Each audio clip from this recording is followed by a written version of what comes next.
estamos aprendiendo. Le voy a pedir al hermano Luis ahí que me ayude con la presentación. Hace 8 días, hermano, comenzamos con este estudio que se titula Mayordomía.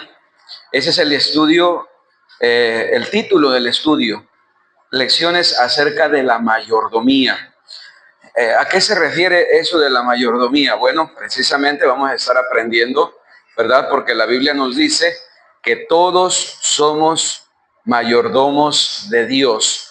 O la palabra que estamos utilizando en la Biblia también es la palabra administradores, ¿verdad? Ahí en el versículo 1 que leímos dice así pues, ténganos los hombres por servidores de Cristo y administradores de los misterios de Dios. Entonces todos somos mayordomos, dice la palabra de Dios, todos somos administradores. Eso es de lo que trata las lecciones acerca de la mayordomía.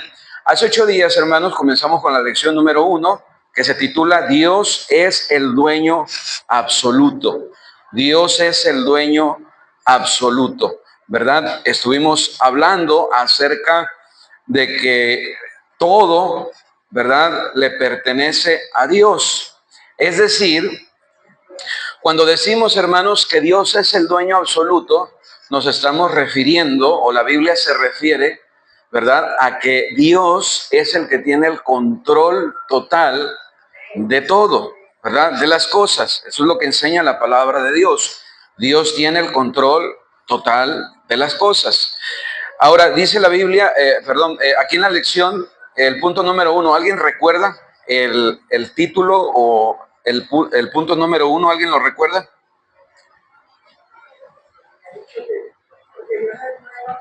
Es una pregunta. Sí, no, pero el punto número 1. Ok. El punto número 1 es una pregunta. ¿Por qué es Dios el dueño absoluto? Ese es el punto número 1. Y estuvimos contestando, ¿verdad? ¿Cuál es la primera respuesta? La letra, ¿alguien la tiene?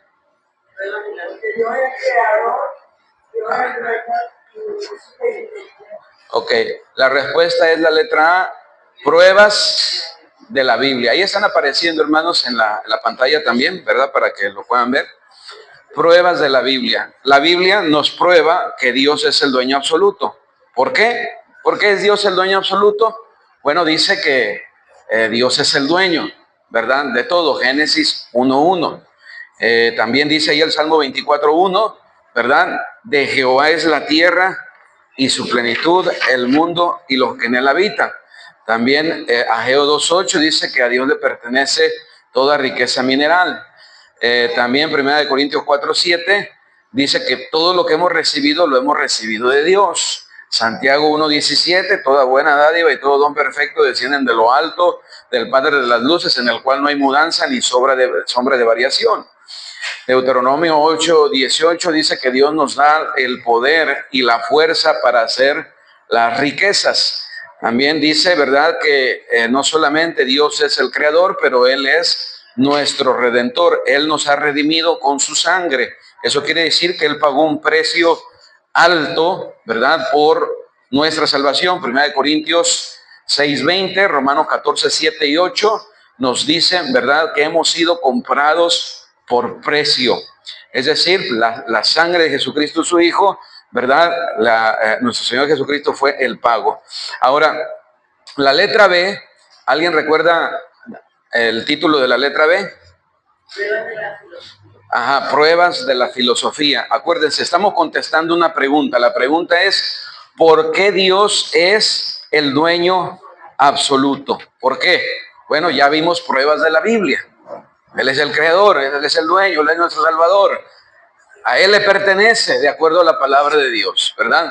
Ahora vamos a ver pruebas de la filosofía. Ya lo vimos, ¿verdad? Es un repaso. Pruebas de la filosofía. ¿Alguien recuerda la primera prueba de la filosofía? Solo Dios tiene el poder creador. Ya lo vimos, ¿verdad? Nadie más tiene el poder de crear. Nadie. Los científicos y todos aquellos que se encargan, ¿verdad?, de la tecnología, crean a partir de lo que ya existe. Pero no pueden crear como Dios, ¿verdad? Que Él creó de la nada. Ahora dice aquí, Dios es el dador de, el número 2, ¿alguien lo recuerda? Exacto. El hombre no puede dominar con ninguna seguridad lo que él provee. Ahora, fíjese, hermano, ahí nos da el ejemplo de Job, ¿verdad? Job no tenía un control total de lo que él poseía, ¿verdad? Él lo perdió todo de la noche a la mañana, ¿verdad? Perdió su riqueza, perdió todo, dice la palabra de Dios. Ya lo vimos la semana pasada. Ahora, el punto número 3, ¿alguien lo recuerda? Dios es el único que pudo librarnos del destructor. Entonces, esas son pruebas de la filosofía.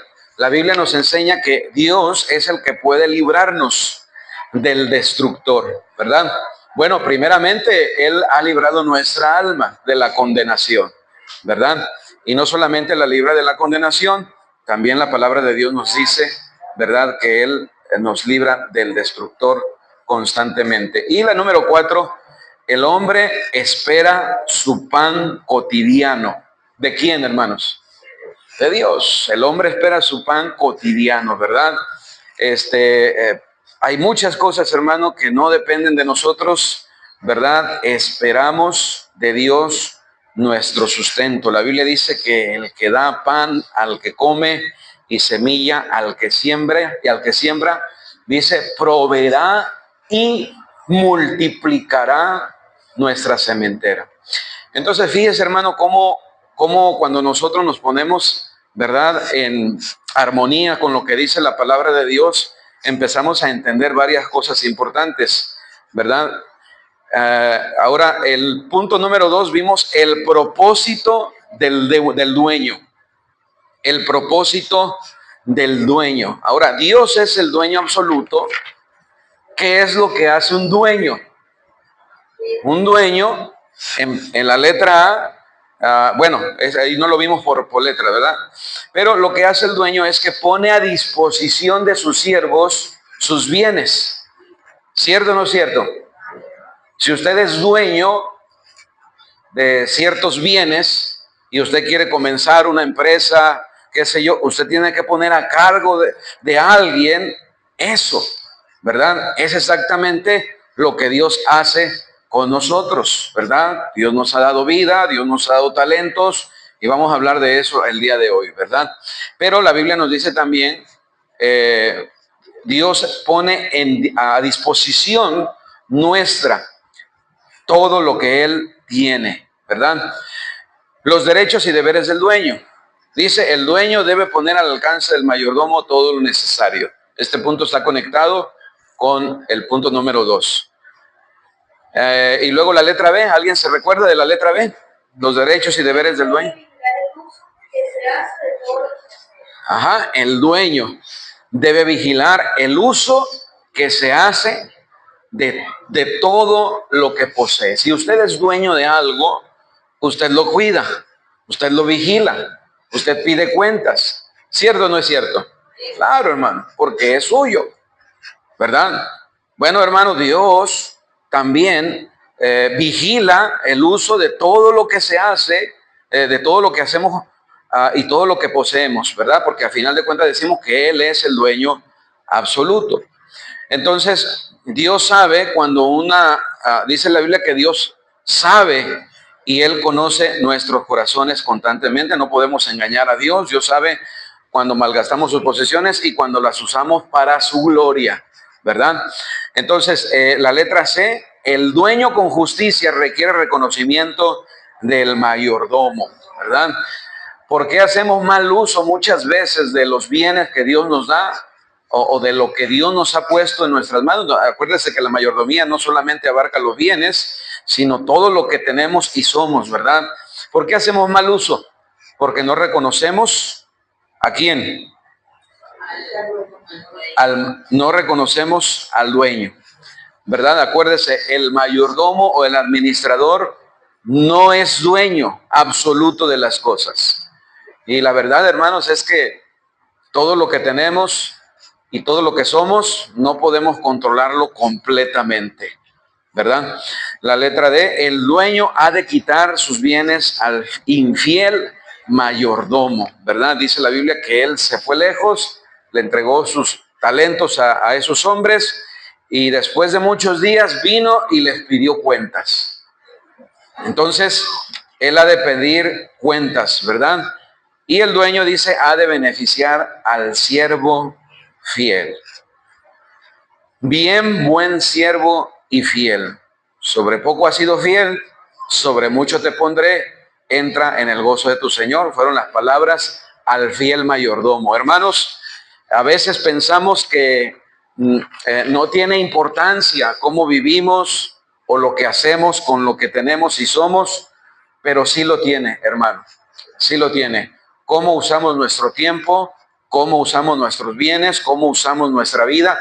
Es importante porque Dios nos lo ha dado y Dios quiere que lo usemos primeramente para nuestro beneficio, pero lo que Dios nos ha dado no solamente tiene el propósito de beneficiarnos a nosotros, sino usarlo para honra y gloria suya. Así es que si yo puedo usar, ¿verdad?, mi vida, lo que yo tengo, mis dones, mis talentos para Dios, hay que usarlos, hermano. ¿Qué tiene usted que pueda usar para Dios? Bueno, tiene voz, tiene manos, tiene pies, amén, tiene ojos y puede usarlos para honra. Mire, un maestro de escuela dominical tiene que usar su voz, tiene que usar su mente, su corazón, su mano para enseñar la palabra de Dios. Y así, los que cantan, los que hacen cualquier cosa para Dios, tienen que usar lo que Dios les ha dado.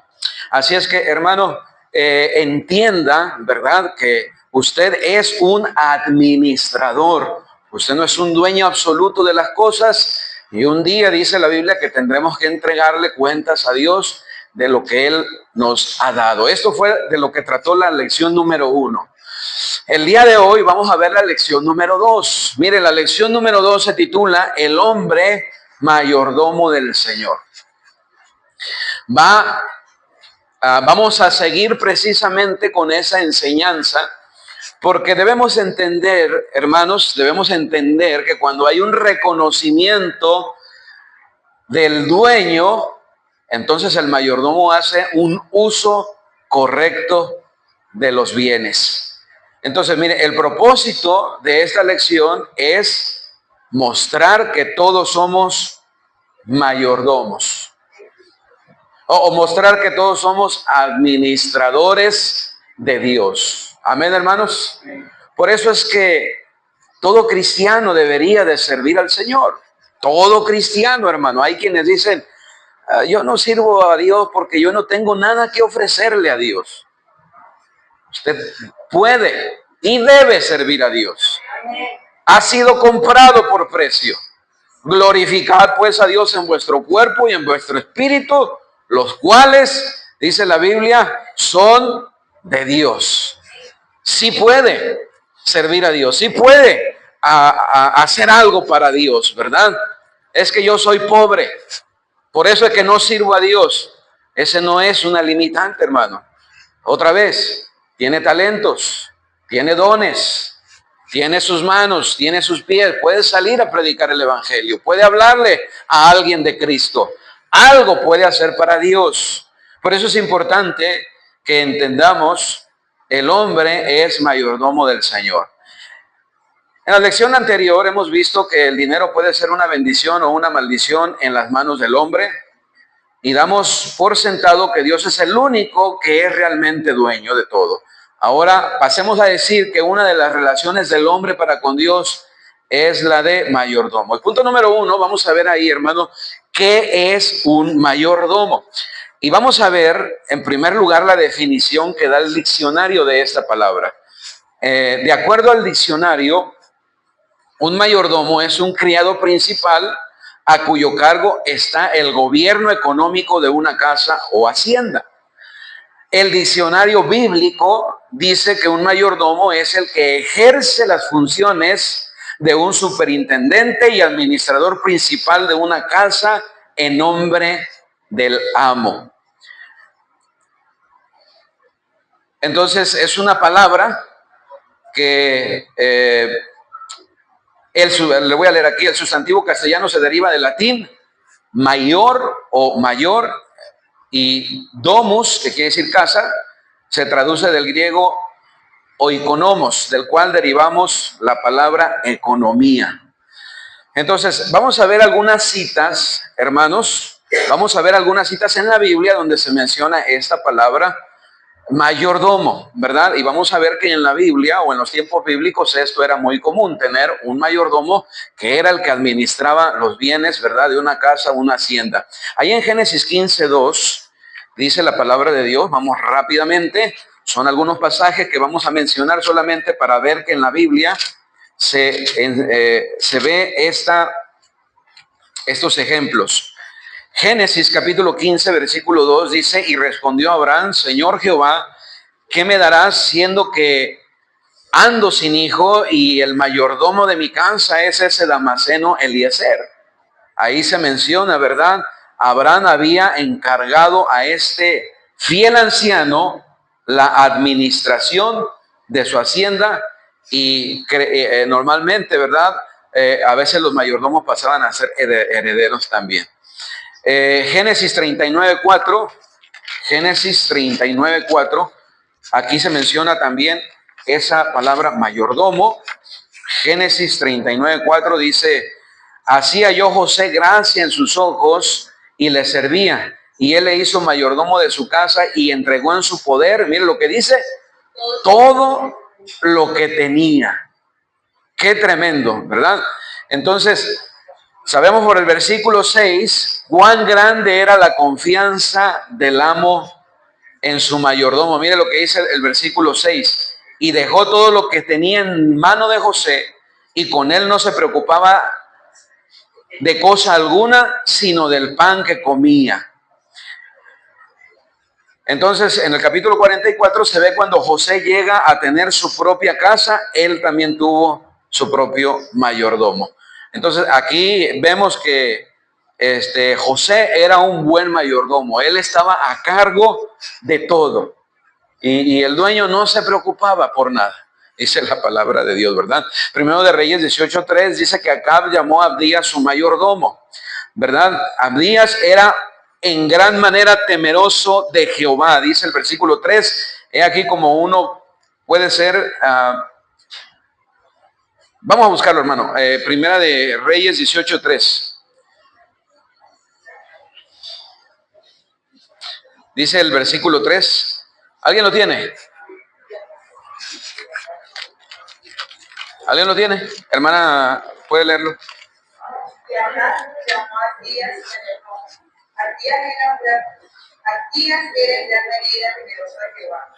Ajá. Entonces vea que era un mayordomo temeroso ¿de quién? De Jehová. Y esa es una de las características que debe de tener un mayordomo, ser temeroso de Dios. Nosotros hemos de ser fieles en la administración de los bienes de nuestro Dios, pero primeramente somos mayordomos y tenemos que reconocerle. Consiste en respeto y honor. También Primera de Crónicas 28:1 dice, reunió David en Jerusalén a todos los principales, los administradores de toda la hacienda y posesión del rey. Entonces, fíjese que aquí la palabra son administradores, ¿verdad? Es la palabra que se está traduciendo. En un caso u otro, no eran los dueños absolutos, mas eran los que manejaban las posesiones del dueño. Mateo 28 dice, cuando llegó la noche, el señor de la viña dijo a sus mayordomos, dijo a su mayordomo, llama a los obreros y págales el jornal. Vemos que el mayordomo ocupaba un puesto más elevado que el del jornalero u obrero, pero no era el jefe principal. En cambio, recibe órdenes del amo, ¿verdad? Lucas 16:1 dice, había un hombre rico que tenía un mayordomo, y este fue acusado ante él como disipador de sus bienes.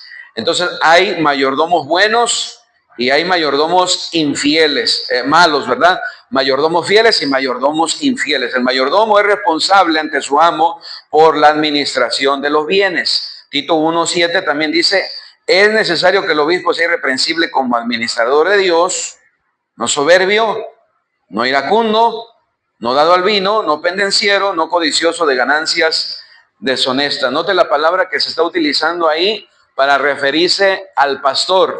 Aquí se refiere a un pastor y dice, es necesario que el obispo sea irreprensible como administrador ¿de qué?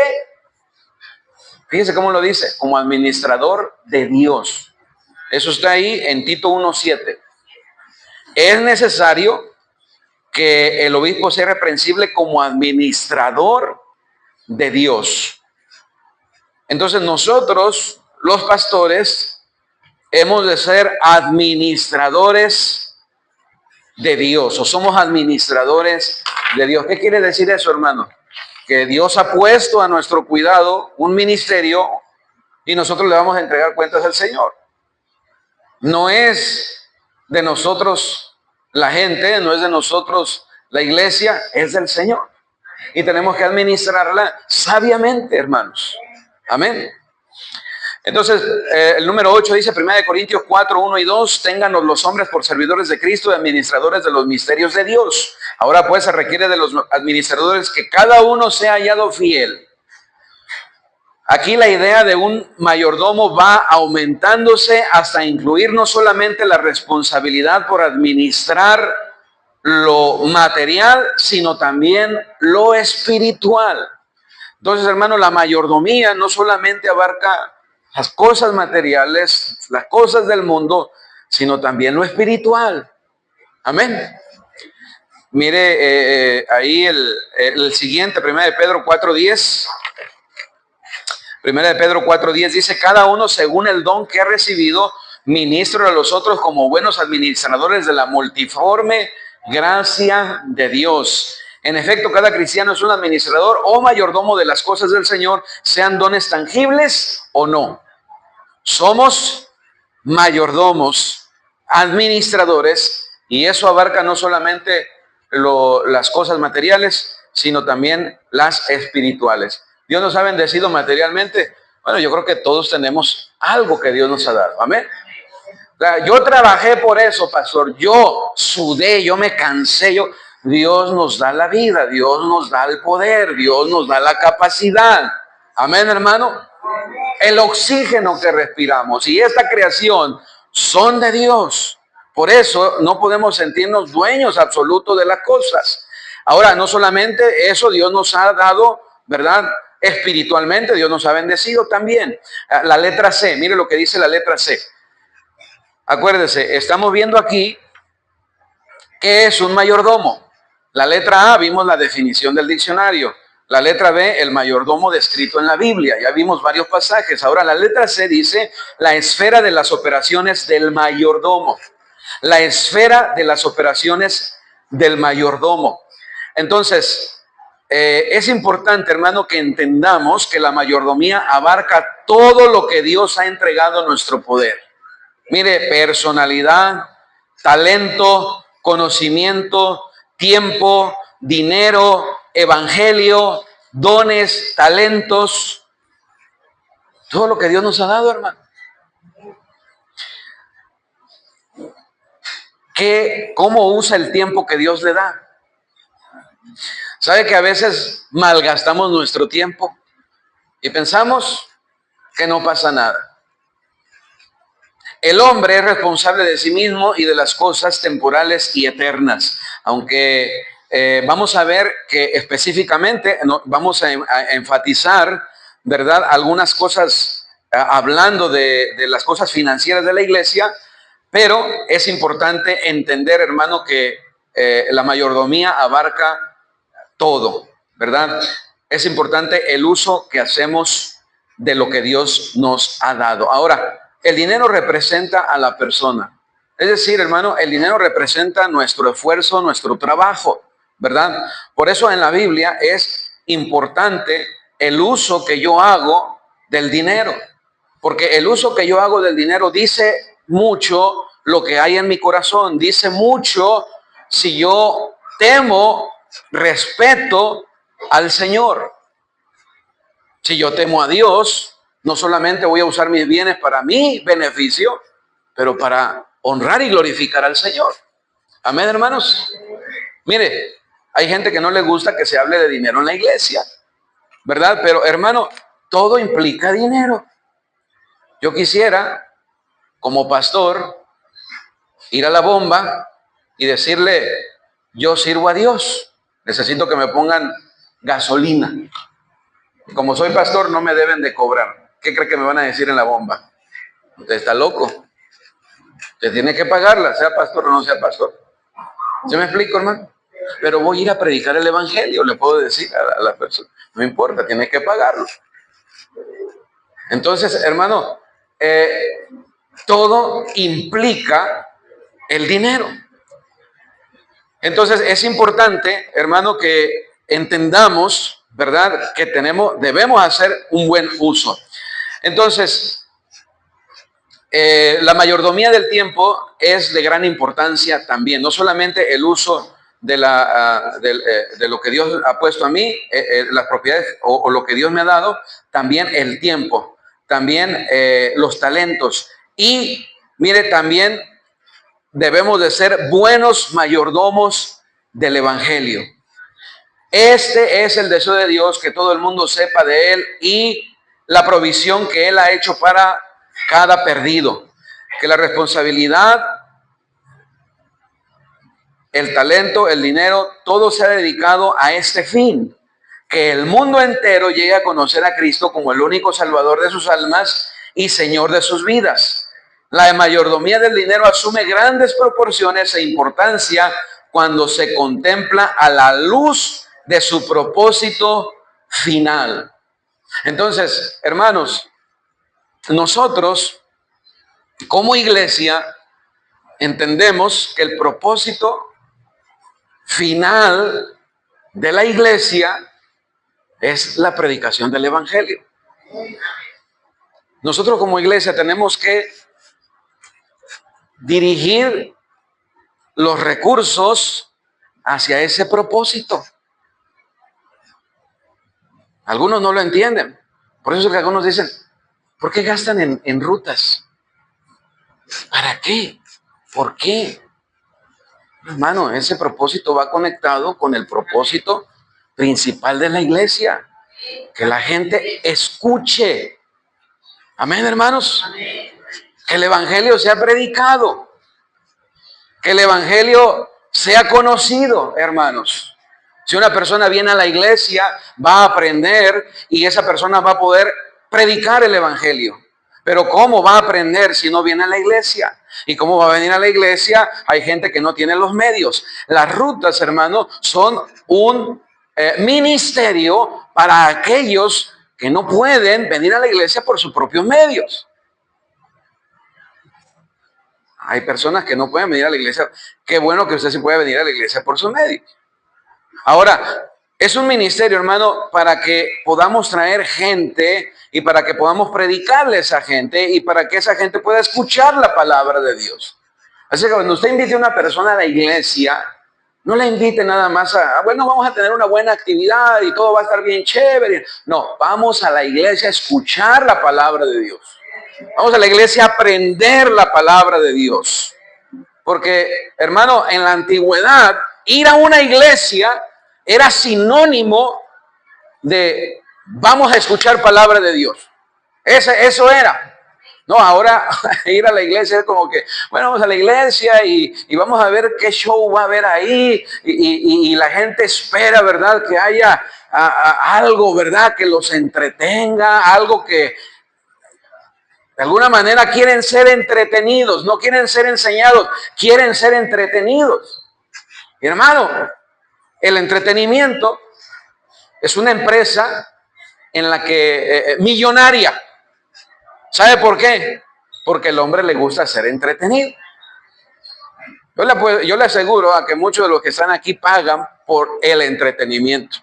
Usted tiene una red social, usted tiene un streaming, usted tiene todo eso por entretenimiento. Y ahorita que está el mundial, todos quieren estar conectados con el mundial. Entretenimiento. Son empresas millonarias, hermanos, y a veces hay personas que no escatiman en su entretenimiento. Es importante, hermano. No venimos a la iglesia, estamos diciendo todo esto porque no venimos a la iglesia a ser entretenidos, venimos a la iglesia a ser edificados, a ser enseñados, a servir a Dios, a glorificar al Señor. Amén, hermano. Disponga su vida, disponga su corazón y venga con un buen espíritu a la iglesia. Es importante, hermano, que las personas entiendan ese propósito. Entonces, las esferas... La esfera de las operaciones del mayordomo. El mayordomo, la mayordomía abarca todo lo que Dios ha entregado en nuestro poder: personalidad, talento, conocimiento, tiempo, dinero y el evangelio.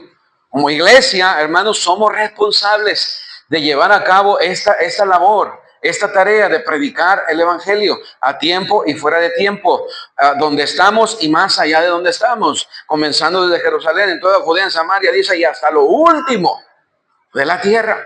Tenemos que predicar el evangelio, tenemos que tener ese enfoque, tenemos que tener un plan para predicar el evangelio. Involúcrese, hermano, porque usted es responsable. Por eso es que insistimos, hermano, en que se predique el evangelio, en que se gane almas, porque un día usted entregará cuentas de lo que Dios le dio. Yo sé que muchos no lo entienden, hermano, pero un día usted va a agradecer. Casi que me obligaron a predicar el evangelio. Ahorita no lo va a ver de esa manera, no lo va a ver con buenos ojos, pero allá en la eternidad va a decir, qué bueno que casi me obligaron a predicar el evangelio. Al principio es así, pero cuando entendemos, ya no es una obligación, es un privilegio. Ya no tenemos que hacerlo, queremos hacerlo. Número 2, la relación del mayordomo para con Dios. Mire Romanos 14, 7 y 8, hermano. Vamos a leerlo todos ese pasaje. Romanos 14, 7 y 8. Vamos a ver ahí. Romanos 14, 7 y 8. ¿Sí están conmigo, hermanos? Yo espero que usted esté aprendiendo algo, hermano, porque vivimos como vivimos y muchas veces, hermano, hacemos lo que hacemos porque no entendemos el propósito principal, no entendemos lo que la palabra de Dios enseña. Si usted es consciente de que lo que usted tiene, un día le va a dar cuentas a Dios, usted va a querer darle un buen uso de eso, de su vida, de su tiempo, de sus bienes, de todo, hermano. Primeramente dijimos que todo lo que tenemos y somos, primeramente es para mi beneficio. Amén, hermano. Mire, si yo trabajo, bueno, es para suplir mis necesidades, comer, vestir, mi familia y todo lo demás. Pero también Dios quiere que para honra y gloria suya utilice mis bienes. Dice la palabra de Dios aquí, Romanos 14, 7 y 8. Mire lo que dice. Romanos 14, 7 y 8. Dice aquí, porque ninguno de nosotros vive para sí y ninguno muere para sí. Pues si vivimos, para el Señor vivimos. Y si morimos, para el Señor morimos. Así pues, sea que vivamos o que muramos, dice, del Señor somos. ¿De quién somos? Del Señor somos. Ya sea que vivamos o que muramos, ¿de quién somos, hermanos? Eso, grábese esa frase, hermano. Guarde eso en su mente y en su corazón. Del Señor somos. Hermano, tú le perteneces a Dios. Número 1, porque Él te creó. Y número 2, porque Él te salvó. No solamente es tu creador, es tu redentor. Es quien te redimió. La relación entre el mayordomo cristiano y el padre dueño es más íntima que la del mayordomo en el mundo doméstico y su amo. Del Señor somos. Somos del Señor por el derecho de creación, somos sus criaturas, somos del Señor por derecho de redención. Nos rescató del poder del diablo y de las consecuencias del pecado. Fue Él quien pagó en la persona de su unigénito Hijo el precio de nuestro rescate. Y mire lo que dice la palabra de Dios. Dice, fuisteis rescatados con la sangre preciosa de Cristo, como de un cordero sin mancha y sin contaminación. Eso es lo que dice la palabra de Dios, ¿verdad? Somos del Señor por el derecho de su benevolente providencia. Él nos guarda en todas circunstancias, satisface todas nuestras necesidades, reaparece, nos muestra, ¿verdad? La Biblia, esas dos razones. Isaías 43:1, mire lo que dice. Dice, ahora así dice Jehová. Y estamos en Isaías 43:1, si no lo encuentra, escúchelo. Ahora así dice Jehová, creador tuyo, oh Jacob, y formador tuyo, oh Israel. No temas, porque yo te redimí. Te puse nombre, mío eres tú. Como posesión de Dios y como posesión de Dios, ¿cuál es nuestra relación con Él? Entonces, letra A dice aquí, somos hijos de Dios. Somos hijos de Dios. O sea, como posesión de Dios, nosotros le pertenecemos a Dios. Bueno, dice la Biblia que somos hijos de Dios. Tenemos ahí este pasaje de Gálatas 3:26 que dice, todos sois hijos de Dios, y dice aquí, por la fe en Cristo Jesús. Todos somos hijos de Dios por la fe. Y luego, Juan 3, versículo 3 y 5, dice la palabra de Dios, es necesario nacer de nuevo. Hemos nacido ahora en la familia de Dios. No solo somos creación, somos hijos. Amén, hermanos. También Gálatas capítulo 3, Gálatas 4 y 5, Gálatas 4 y 5, dice, Dios envió a su Hijo para que redimiese a los que estaban bajo la ley, a fin de que recibiésemos la adopción de hijos. La palabra del Señor nos enseña, hermanos, que somos hijos de Dios. Y mire este pasaje, Romanos 8:17. Búsquelo ahí, hermano, porque dice la Biblia que si hijos, entonces también somos herederos de Dios y coherederos con Cristo. Es decir, que todos tenemos los derechos de hijo, hermano. Amén. Aquí, delante de Dios, nadie es mejor que nadie, hermano. Todos tenemos los mismos derechos. Mire, usted tiene la entrada al trono de la gracia igualito que cualquiera aquí. Sé que hay personas que se sienten más santas que otras y que piensan que tienen más acceso a Dios que otras. No, todos tenemos el mismo acceso a Dios. Usted puede venir, clamar a Dios y Dios le escucha. ¿Por qué? Porque la entrada a la presencia de Dios no son sus méritos, son los méritos de Cristo. Él nos abrió el camino a la gloria. Cuando ese velo se rasgó allí, hermano, eso estaba mostrándonos que la entrada a la presencia de Dios ya no era solamente para el sumo sacerdote. Amén. Amén. Ahora usted, el sumo sacerdote, era el que venía y el que hacía sacrificio y representaba al pueblo delante de Dios. Ahora ya no necesitamos un intercesor humano. Nuestro intercesor es Cristo. Y por eso es que usted puede entrar a la misma presencia de Dios, al trono de la gracia, porque ahora usted ha sido redimido por la sangre de Cristo. Romanos capítulo 8, versículo 17, dice, y si hijos también herederos, herederos de Dios y coherederos con Cristo, si es que padecemos juntamente con Él, para que juntamente con Él seamos glorificados. Es una verdad importante, hermanos, somos hijos de Dios. Entonces, como hijos de Dios, tenemos bendiciones, tenemos derechos de hijos. Y eso es importante que usted lo reconozca, hermano, porque hay personas que dicen, bueno, pues es que, pues yo soy salvo, pero hablan de la salvación, hermano, como si fuera cualquier cosa. No es cualquier cosa. Salvación quiere decir que usted tiene entrada a la misma presencia de Dios. Si usted muere, usted va a la gloria con Dios, porque ha sido comprado por precio. Dice la letra B también ahí, somos siervos de Dios. Naturalmente, el Hijo quiere servir a sus padres. ¿Cuánto más nosotros, que éramos esclavos del pecado, queremos ser siervos de nuestro Padre Celestial? Sin embargo, Dios quiere que seamos más que siervos. Pero, hermano, somos siervos de Dios. Mire, cuando la Biblia usa la palabra siervo, se refiere a un esclavo.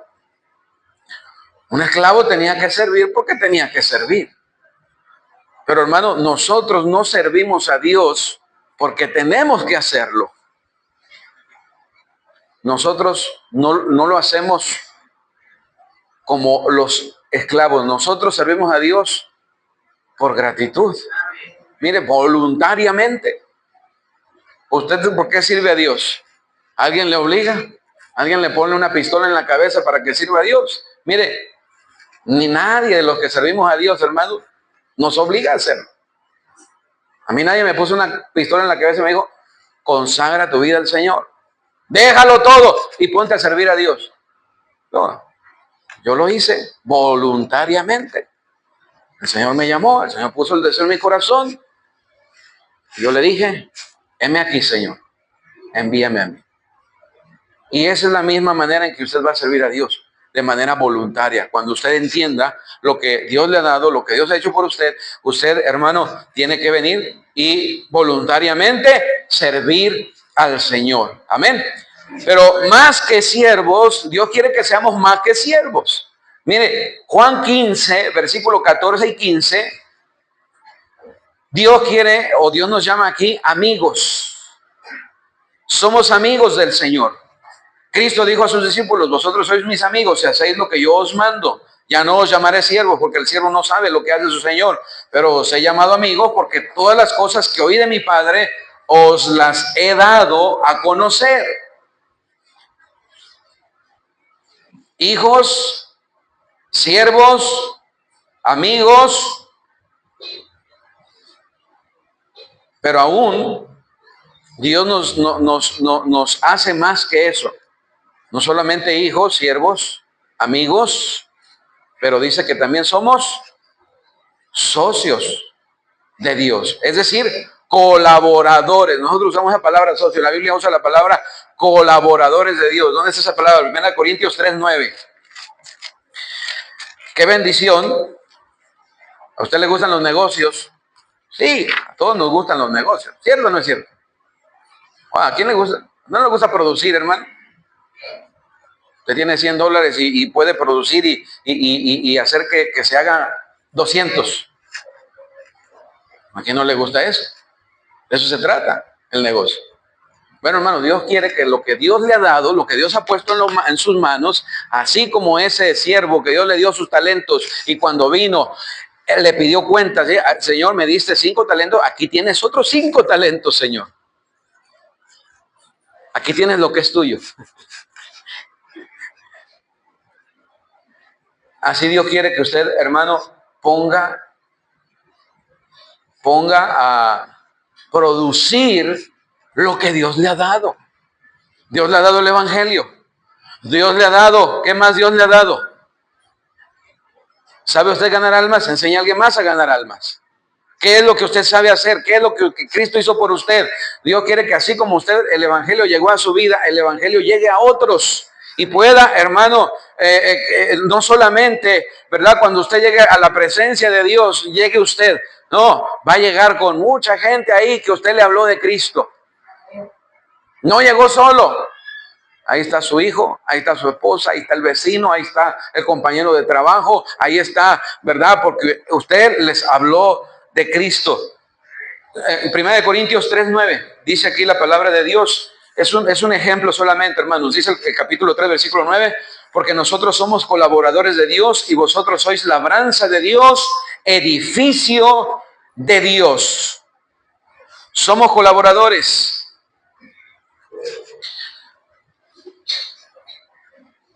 Mire, Mateo 25, versículo 14. Este es el pasaje que estaba mencionando, hermanos. Mateo 25. Hermano, ponga a trabajar lo que Dios le ha dado. Producir. Un cristiano tiene que producir, hermano. Amén. Tiene que servir a Dios, hermano. Mateo 25, versículo 14, dice la palabra de Dios aquí. Estamos en 25, 14. Dice la palabra de Dios, porque el reino de los cielos es como un hombre que yéndose lejos llamó a sus siervos y les entregó. ¿Qué les entregó, hermanos?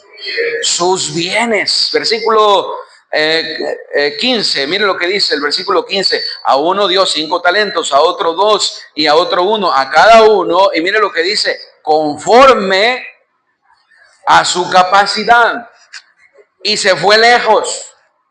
Por eso, hermano, usted no puede decir, yo no puedo servir a Dios. No, sí puede. Lo que pasa es que no quiere. Porque ¿sabe por qué no sirve a Dios? Porque está sirviendo a alguien más. La pregunta no es si sirve, la pregunta es ¿a quién sirve? Porque a alguien le dedicamos nuestro tiempo, a alguien le dedicamos nuestra fuerza, a alguien le dedicamos nuestro dinero. ¿En qué gasta su dinero? ¿Saben qué gasta su dinero? En lo que ama. En eso gastamos nuestro dinero. ¿Saben qué gasta su tiempo? En lo que ama.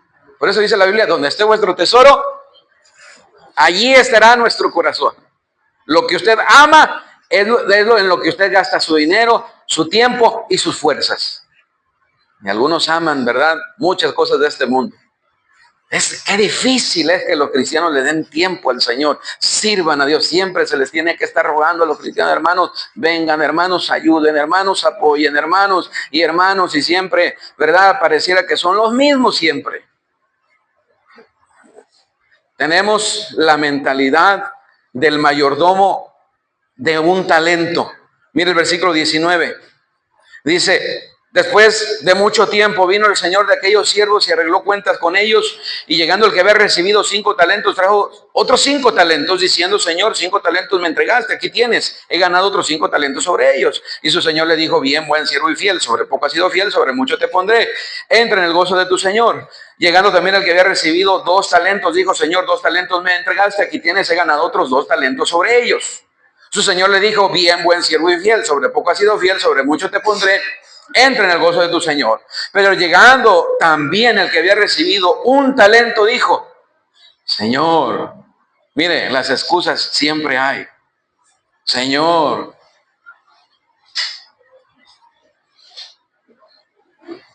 te conocía que eres hombre duro, que ciegas donde no sembraste y recoges donde no esparciste, por lo cual tuve miedo y fui y escondí tu talento en la tierra. Aquí tienes lo que es tuyo. Y las excusas, esas excusas para Dios no contaron, hermano, porque no hay excusa que valga. Dice el versículo 26, respondiendo el Señor le dijo, siervo malo y negligente. ¿Sabías que ciego donde no sembré y que recojo donde no esparcí? Por tanto, debías haber dado mi dinero a los banqueros, y al venir yo hubiera recibido lo que es mío con los intereses. Hermano, el cristiano, un cristiano, un buen cristiano, sirve a Dios, vive para Dios, no solamente por gratitud, pero hermano, nos conviene. Dice la palabra de Dios ahí en Filipenses capítulo 4, dice Pablo hablando de la obra de Dios. Fíjese las palabras que utiliza Pablo ahí en Filipenses capítulo 4. Se me fue, pero el pasaje no se me va.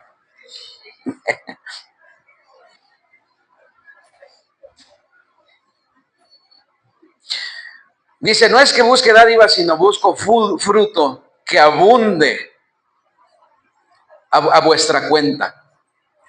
Fruto que abunde a vuestra cuenta. ¿Qué es lo que estaba haciendo? ¿Cuál es el sentir de Pablo en este pasaje, hermano? No estamos gastando en la obra de Dios, estamos invirtiendo en la obra de Dios. Hermano, lo que damos no es un gasto, es una inversión. ¿No dice la palabra de Dios, haceos tesoros en el cielo? ¿Lo dice? ¿No lo dice? ¿Cómo nos hacemos tesoros en el cielo? Hermano, la obra de Dios implica tiempo, dinero y esfuerzo. Esas 3 cosas siempre va a implicar. Si yo quiero servir a Dios, hermano, tengo que tengo que desplazarme a la iglesia, y muchos no quieren gastar ni siquiera un pasaje en venir no, es que está bien lejos, es que tengo que irme, tengo que gastar. Bueno, hermano, es lo mismo que si usted va a la escuela, es lo mismo que si usted va a cualquier lugar, tiene que desplazarse. Hermano, en la obra de Dios no queremos que nos cueste, no queremos dar tiempo, no queremos cansarnos. La obra de Dios requiere tiempo, dinero y esfuerzo. Amén, hermanos. No escuché muchos amenes, pero amén.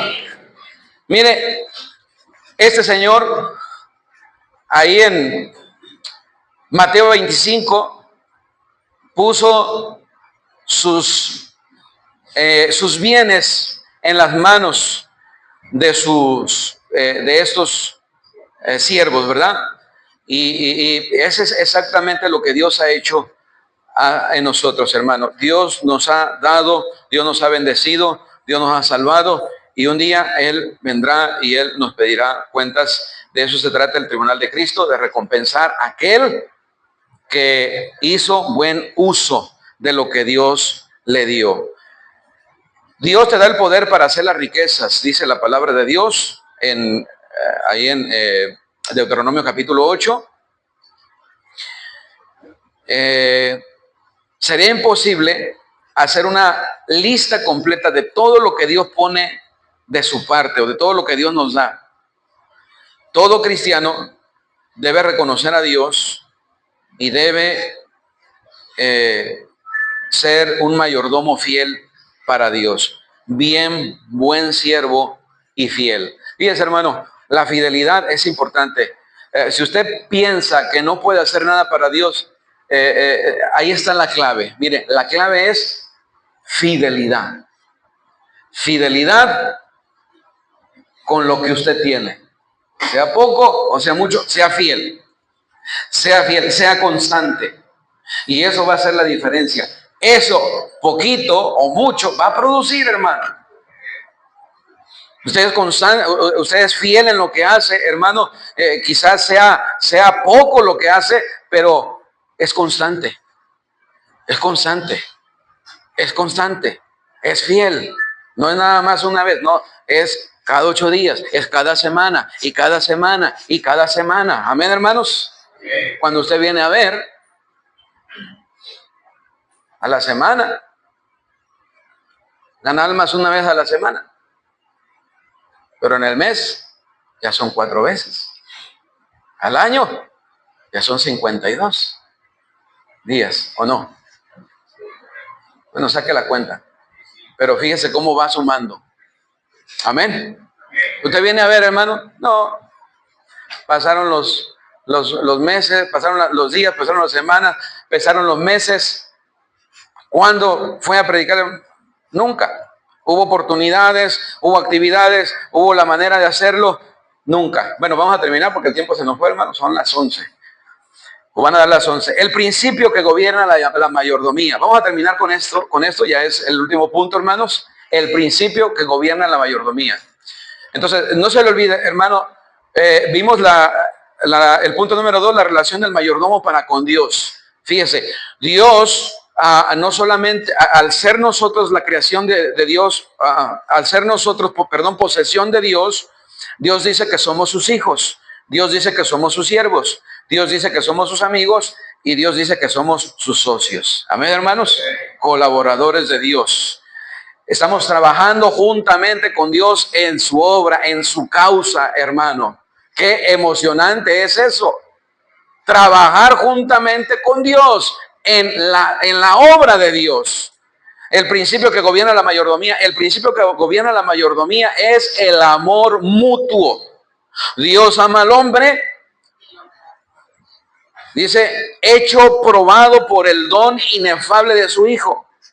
Si no nos amara, no nos llamaría hijos, amigos, herederos, ni nos concedería el privilegio de ser sus socios. Le amamos a Él, fíjese lo que dice, porque Él nos amó primero. No nos hacemos mayordomos por fuerza, sino voluntariamente, por amor, hermano. Amor a Dios, amor hacia Él, respeto y amor hacia Dios. Lo reconocemos, lo amamos y queremos voluntariamente servirlo. No somos dignos, hermano, de recibir todas esas bendiciones que Dios nos da y todos esos privilegios, pero de eso se trata el amor. Amén, hermanos. De eso se trata el amor. Entonces, somos mayordomos voluntariamente. Amén, hermanos. Si no es voluntario, entonces, hermanos, se pierde el propósito. Porque Qué triste es cuando por obligación tenemos que hacer las cosas. Entonces, no queremos estar ahí, pero me obligan a estar ahí. Yo espero que todos los que estamos aquí no estén porque tienen que estar. No, sí, pastor, yo vine porque mi esposa me trajo. Me obligó casi. No, espero que no sea así. Es un ejemplo, hermano. Usted está aquí porque usted ama a Dios, amén. Porque usted ama a Dios, amén. Señor, yo quiero agradarte, Señor, y quiero hacer todo lo que pueda hacer para ti, Señor. Si tengo que ir a la iglesia, si tengo que ir a predicar el evangelio, si tengo que ir a hacer lo que yo pueda hacer, Señor, lo voy a hacer. Hermano, esa debería de ser la disposición, que usted haga lo que pueda hacer con lo que Dios le ha dado, que use cada vez más y más eficientemente su vida, su tiempo, sus recursos, sus dones, sus talentos. Que los ponga en uso, hermano, para un día entregarle buenas cuentas al Señor. No llegamos con las manos vacías, llegamos y nada más llegamos al cielo porque por la pura gracia de Dios, ¿verdad? Pero con las manos vacías. No hice nada para Dios, perdí mi tiempo, y nada más, hermano, no hubo excusas. Bien, buen siervo y fiel, sobre poco has sido fiel, sobre mucho te pondré. Entra en el gozo de tu Señor. Vamos a orar, hermanos. Recuerden 1 Corintios 4:2, próximo versículo de memoria para la próxima semana. No falten, hermanos, no falten, porque queremos que no pierda la secuencia de este estudio, hermano. Vamos a orar. Padre, gracias te damos por tu palabra. Bendice la predicación, Señor. Bendice tu palabra en el corazón de mis hermanos, en su mente. Ayúdale, Señor, a guardar en su corazón lo que han escuchado, Señor. Que no sea un mensaje más, no sea un versículo más, que lo que tú has hablado a sus corazones, Señor, quede allí, Señor. Y que tu palabra, Señor, no solo seamos oidores de ella, sino hacedores de ella, Señor. Llévanos a practicar lo que hemos escuchado. Danos el entendimiento, la sabiduría, Señor, y permítenos ser buenos mayordomos, Señor. Bendice lo que resta de este servicio, lo ponemos en tus manos en el nombre de Jesús. Amén y amén. Hermano, me dicen aquí que hay arepas para todos los adultos. Así es que, ¿a dónde pueden pasar? ¿Para atrás o aquí? Ok. Entonces vamos a tener un pequeño receso, hermanos. Vamos a tener un pequeño receso. Y puede pasar si gustan una arepa, ¿verdad? Porque está lloviendo, entonces hay que... aquí de este lado, hermano. Entonces vamos a tener un pequeño receso. Si usted gusta una arepa, puede pasar y puede participar ahí, hermano. No se vayan, tenemos otro servicio, hermanos. Dios les bendiga.